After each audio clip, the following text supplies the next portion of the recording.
This episode of Legacy Battle is sponsored by W Energy Drink. W Energy is a more affordable and healthy sports drink option with over 10 plus flavors, no artificial fillers or dyes, made to prevent crashes, jitters, and angst.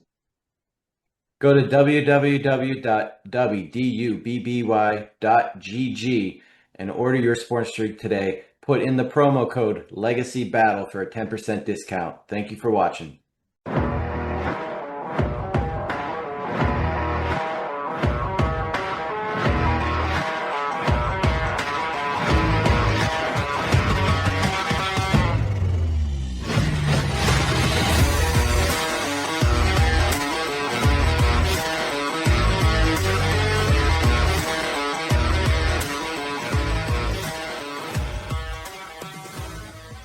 We are back with another episode of Legacy Battle. I am Michael Adams, my panelists, co-host tonight, actually, because it's not a debate, so just an interview for you here tonight. We got Brian King from the Gridiron Battle Zone, Rollo Coffin from Steelers Nation South.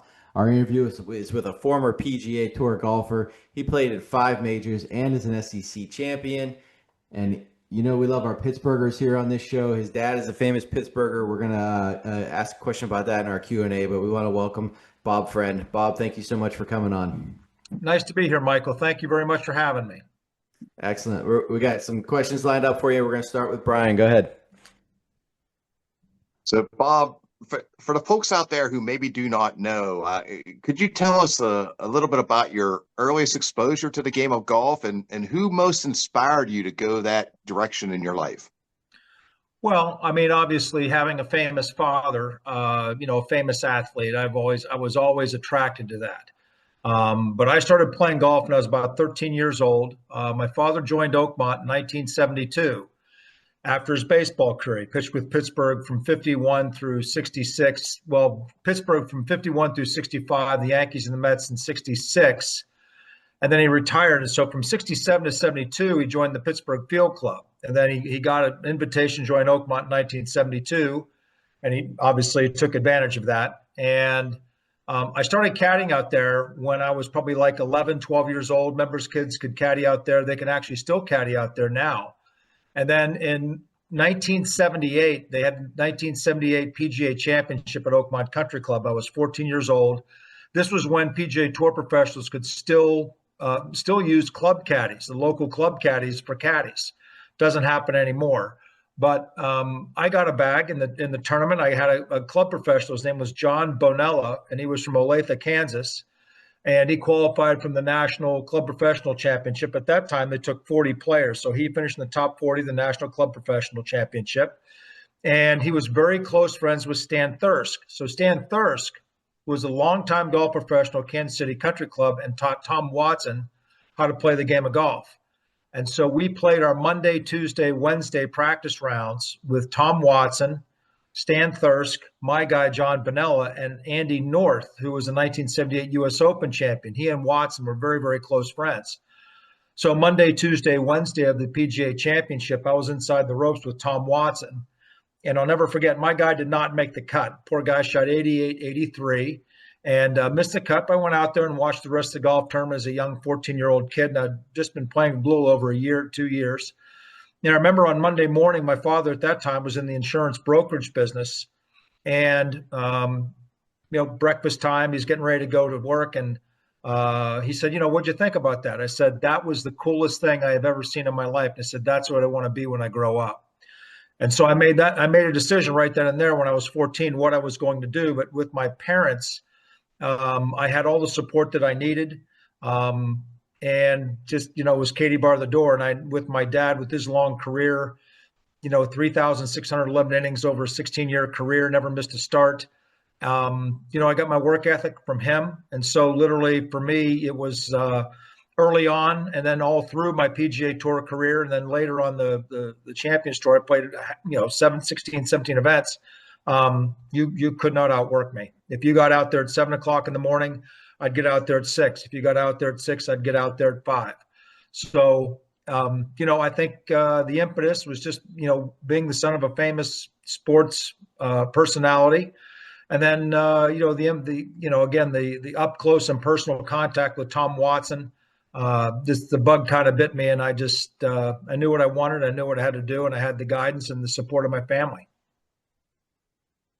Bob, your father, you mentioned, is a Pittsburgh area legend, World Series champion. Did you find it difficult to make a name for yourself in your respective sport? Well, that's a very good question, and I can tell you, I knew Jackie Nicholas very well. Jackie was at North Carolina when I was at LSU, and Jackie obviously, wanted to go in his father's footsteps and play the game of golf, and I saw how difficult that was for him.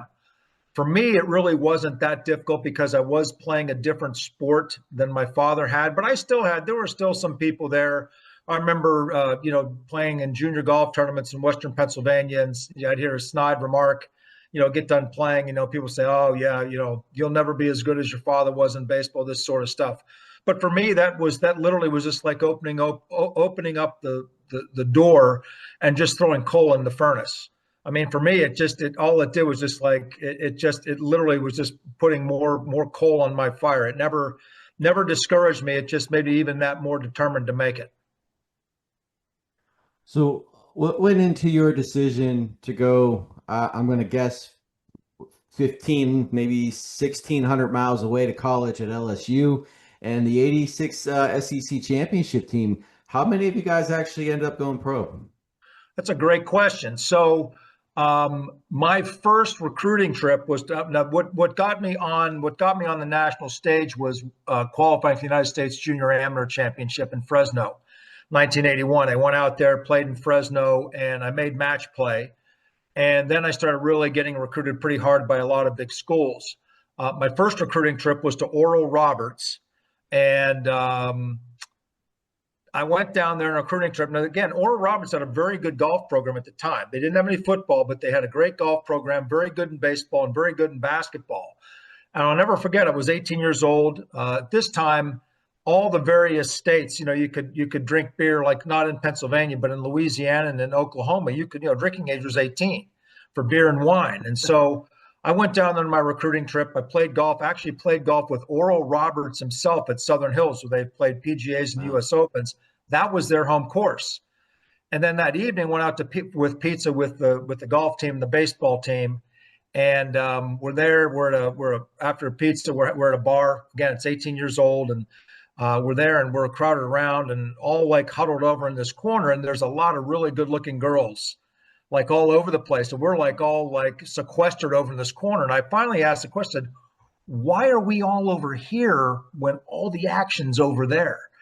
And I'll never forget what the guy said. He said, well, he said, as a scholar athlete here at Oral Roberts, you've got to sign a contract. I'm like, well, what's that about? He said, well, the contract says that while you are here at Oral Roberts, you will not do drugs, you will not drink, and you will not fornicate. And I thought, well, I know I'm going to do two of those three. At least that was the hope.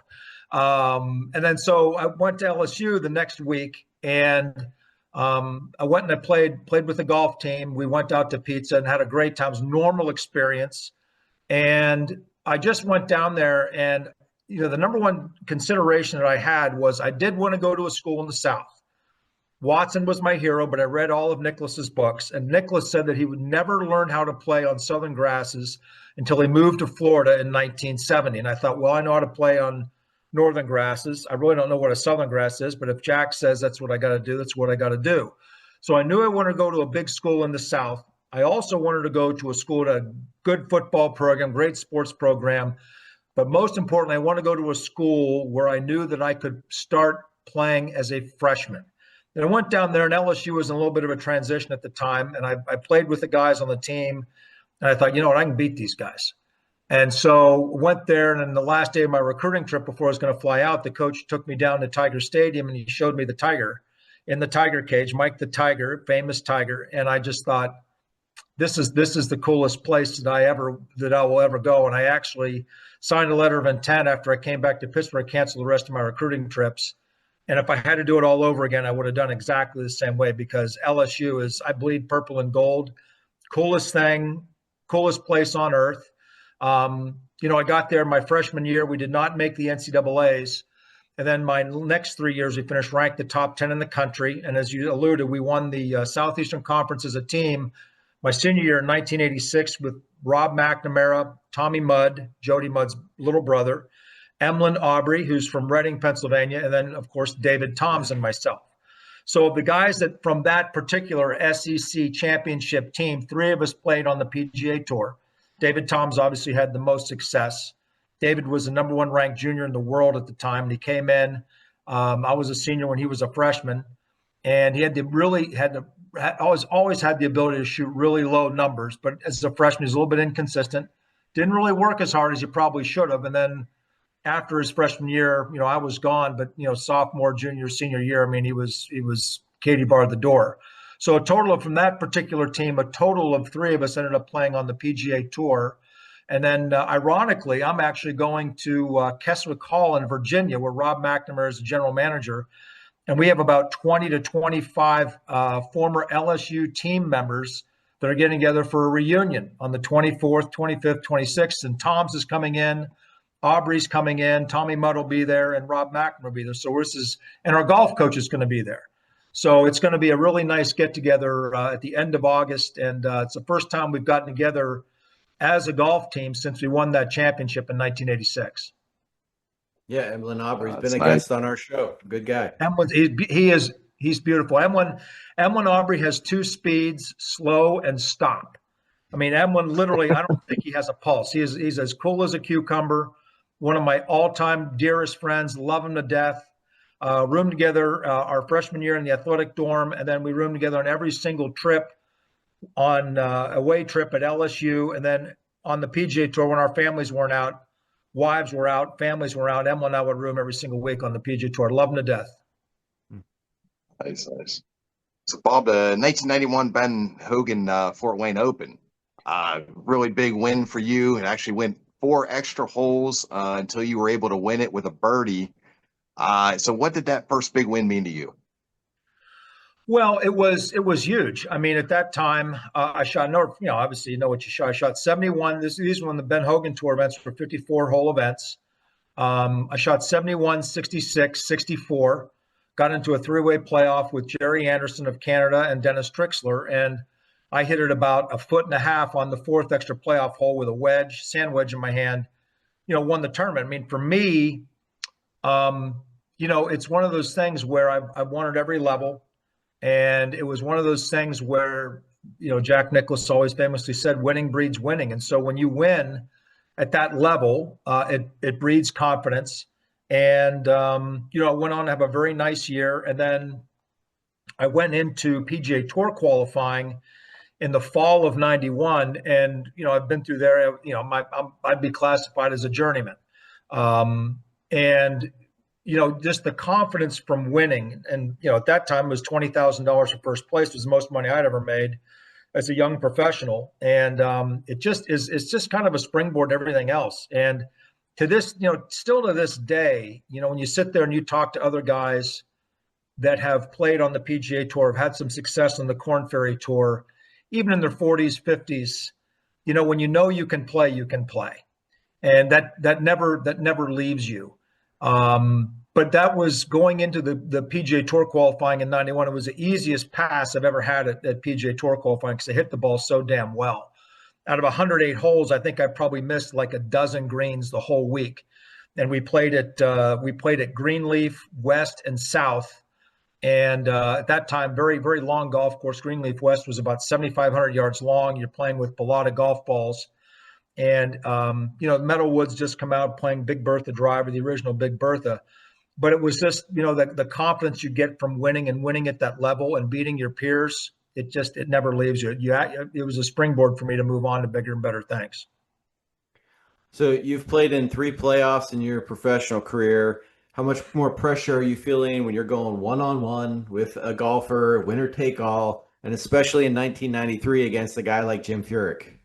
Well, that was unusual. I had the lead. I had the lead going into the last round, and Furyk came in, and Furyk made about a 40-foot putt to tie me. I think he shot 66 the last round, and in the first playoff hole, The pin was cut hard up against the front right bunker at Windance in Gulfport, Mississippi. It was in July. I mean, it was pathetic, the heat.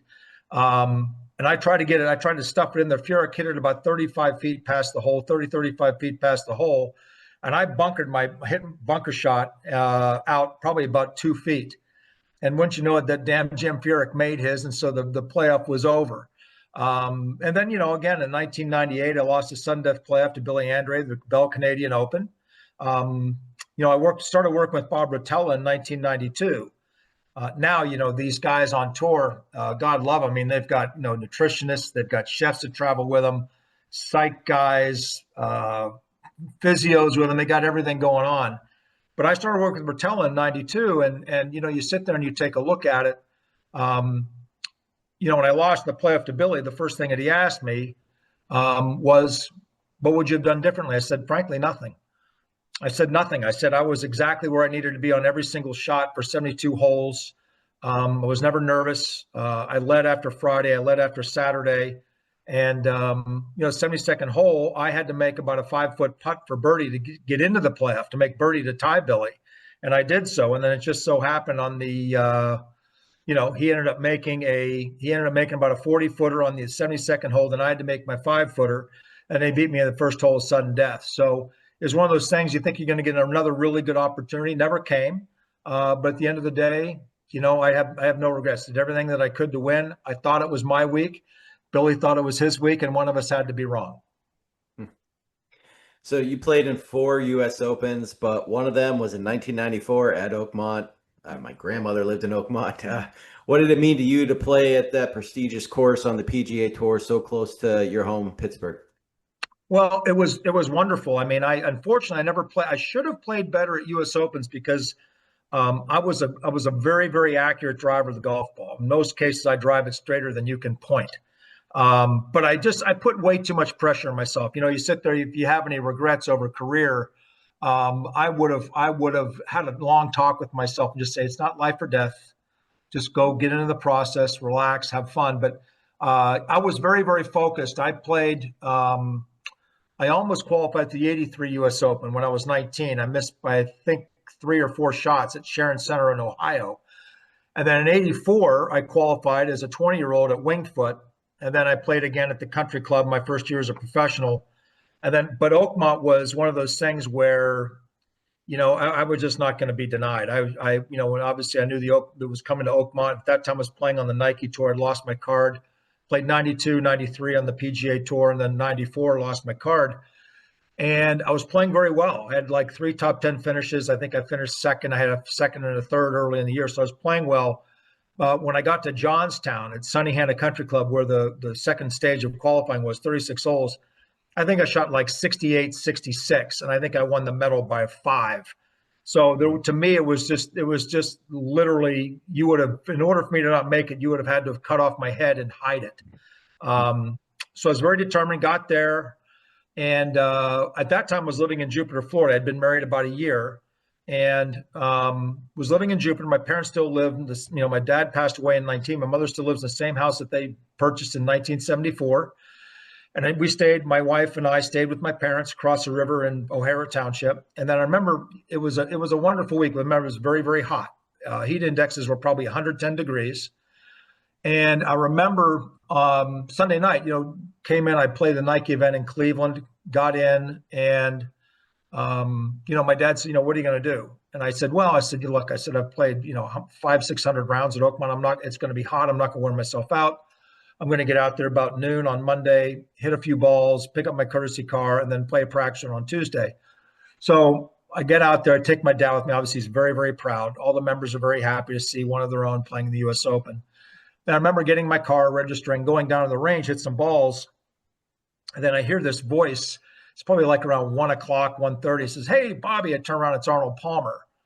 And, he says, "Hey, Robert, nice to see you. Boy, congratulations. I saw you qualified. So proud of you, this, that, and the other." Then obviously he knew my dad and they got caught up. And he said, "Look," he said, "I'm going to go play. I'm going to go play in about 20 minutes. I'm meeting Calcavecchia and Goidos up on the first tee. You want to join us?" I'm like, I really wasn't part of my plan. But when the king asks you to play, you play. And so I said, "Sure." I said, "I might only play 9." He said, "That's fine. We'll get up there." and got up in the first tee, and myself and Arnold and Paul and Calc, and it was just a wonderful 9-hole experience. And then, ironically, on Friday, I played early late, and Arnold was opposite draw, so he was late early, and so I played with Michael Allen and Doug Martin, and we make the turn after 9, and we're on the 10th tee as Arnold is coming up 18. And so we're there, and we hear the cheers, look around, it's Palmer, and we all three of us look at each other and said, we're not moving. We're not moving. We're going to watch this. And I got to watch Arnold hit his second shot into the 18th hole, walk up there, hole out. So I got to play with him on Monday in the practice round, and I got to watch him physically finish hole out for the last U.S. Open he would ever play on the 18th hole. So it was a special week. I missed the cut. I shot 78, 73. Had a weekend with nothing to do, and but it was a great experience. I mean, all 4 U.S. Opens. I played in the PGA in '99, and I played 4 U.S. amateurs, and then I played when I turned 50, I played a senior PGA, and then I ended up going overseas, and I played the Senior Open Championship over at Carnoustie. So I think I've played in a total of, like, if you include the U.S. amateurs, I think I've played in like 11 majors. So it was a lot of fun. Bob, I understand you carded a final round 63 at the final stage of 97 Q School in order to earn your tour card back. So could you take us back and describe how things unfolded for you on that amazing day? It was to this day, it's still the lowest round that's ever been recorded to get your card back on the number. And it was funny. I got into the week, it was 97. And again, it was played at Greenleaf, the West course and the South course. And I hit the ball. I had my teacher at that time, John Redman, had come up, and he was watching me hit balls, and I was hitting the ball really, really well. And for some reason, well, I know why. I mean, it was trying too hard. I had this caddy by the name of Mick Peterson, who was nicknamed the Mixter, Mixter for a reason. He was familiar with imbibing, which is all fine.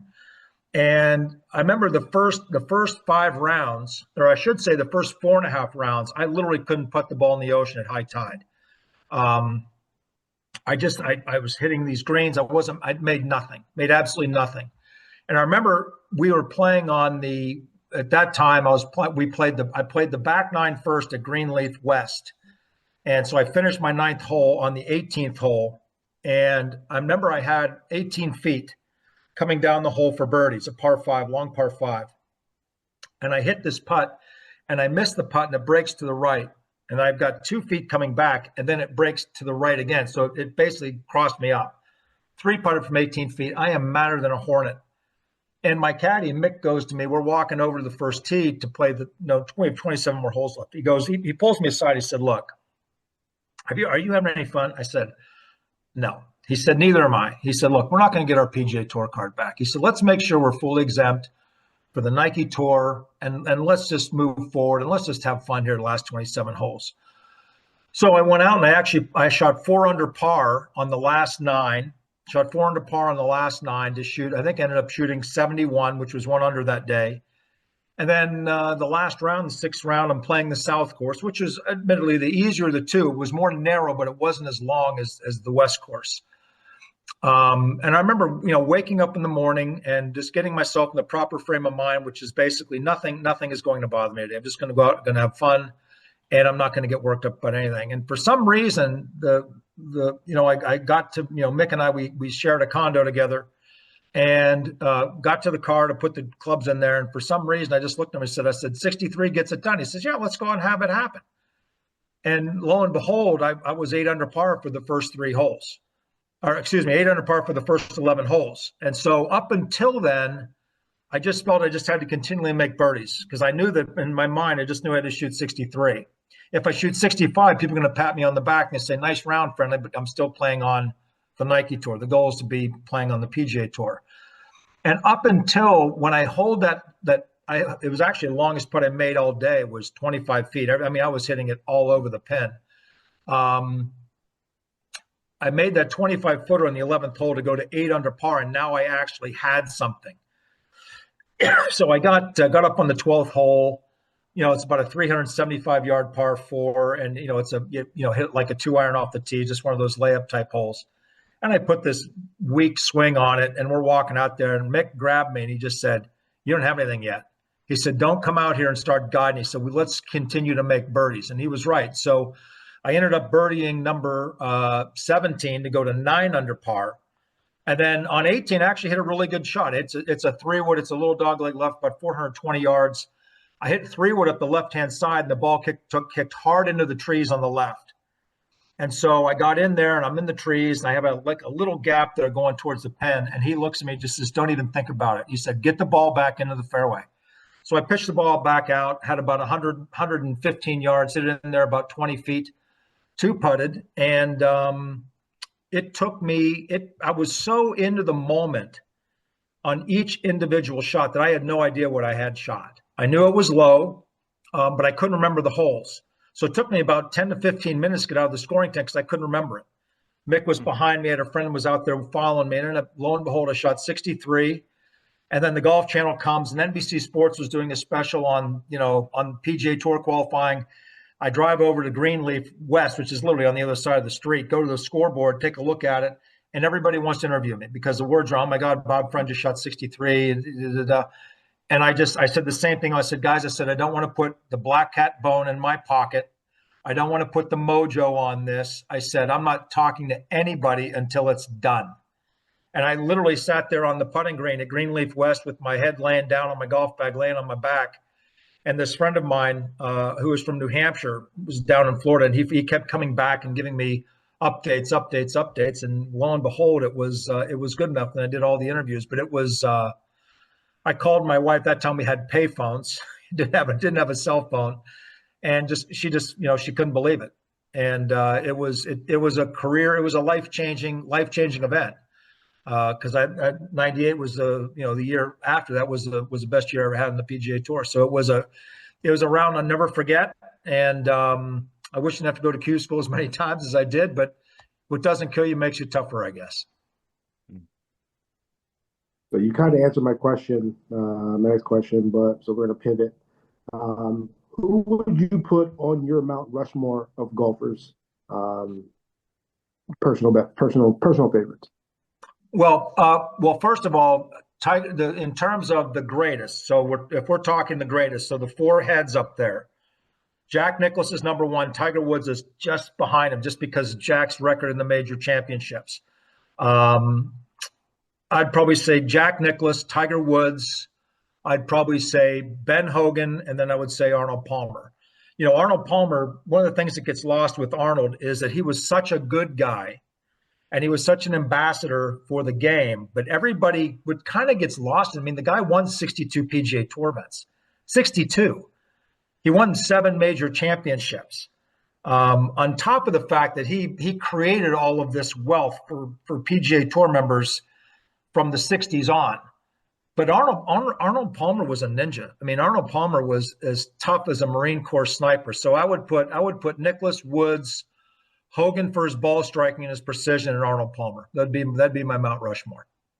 Not to mention, he has one of the greatest drinks in the world named after him. The greatest, most refreshing drink ever. And that ESPN commercial with Stuart Smith is the greatest of all time. Wait a minute. Look at this. I've got Arnold Palmer making an Arnold Palmer. It was brilliant. ESPN had so many great commercials. It's wonderful. So you had a great career. What has life been like after golf? Are you still involved with the game, and how often do you get to play today? Well, I retired from golf when I was 40, and I worked for a large privately held company called Greer Industries down in Morgantown, West Virginia. I was vice president of marketing for the Limestone Lime Steel Company. I did a live radio show for 11 years from 7 to 8 o'clock on Monday nights called Tee to Green. And I also ran Pikewood National Golf Club. I was on the design team for the second 9 holes that we built. Golf course, I think right now it's ranked 33rd in the United States. So I ran Pikewood for 12 years and served as VP of marketing for Greer Industries. And then just got tired of driving. Still lived in Pittsburgh, and I was driving 200 miles each way. Company car, company gas, a lot of windshield time, good position, stable income. But I just got kind of tired of driving 200 miles a day. So after 2016, I got my real estate license, And in between there, when I was, 2014 through 2016, I ended up playing, I think 16 or 17 senior PGA Tour events or Champions Tour or PGA Tour Champions events. I had one top 10. I finished 8th at the Dick's Sporting Goods Open, but really from the age of 40 to the age of 50, I did not compete at all. Even though I was a member of the tri-state section of the PGA, I'm still a PGA member. At that time, I could not compete because I just didn't want to do. I was director of operations. I didn't feel like going through 2 years of testing and everything else to convert my PGA membership over to A1 or A5. So I remained a PGA member in good standing, still am now, but I wasn't able to really compete for about 10 years. So to even go out there on the PGA Tour Champions and play 16, 17 events and have one top 10 finish, to me was like, well, that's pretty darn good for a guy who hasn't really competed in 10 years. And then the last 8 years now, I've been in real estate, and I work for Howard Hanna Real Estate Services. Howard Hanna is the largest family-owned real estate company in the United States. We were born here in Pittsburgh, 1957. And I am a broker and I'm a manager, been managing now for 6 years. I manage the Squirrel Hill office, which is a city office in the city of Pittsburgh. I manage 63 agents, and out of 500 offices across the country, across the 13 states in which we're in, my office is the 4th largest. So I'm very busy. Golf-wise, I don't compete anymore. I just don't have time, but I still love it. I'm still a member at Oakmont Country Club. Thank the Lord. Thank you, Mom. Thank you, Dad. Still a member at Oakmont. The only competition I do anymore is I play in the SWAT, the men's organization there, usually once a week, and I'll play in some charity events. We'll take a look at it. I played in the Senior State Open in 2023 and 2024, finished 5th both times.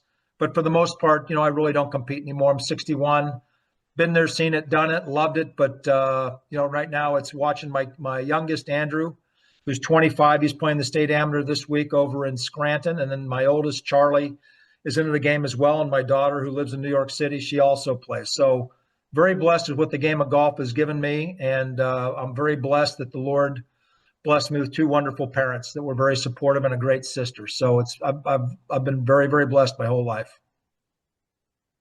Bob, really good stuff. Thank you so much for giving us your time tonight. Anytime, guys. And I hope that was okay. Yes. I hope I didn't talk too much. The guys on tour, especially Steve Pate, used to say that I could give a statue a headache. Now, I don't know if that's right, but it's accurate. No. Very good stuff. Thank you so much. And I want to remind everybody, it's very important, hit that like, subscribe, notification button. Every time you hit that, helps out us, helps out every show that you watch. Very important stuff. So thank you for everyone for watching. We'll see everybody next time. Have a great night. Very good, guys. Thank you.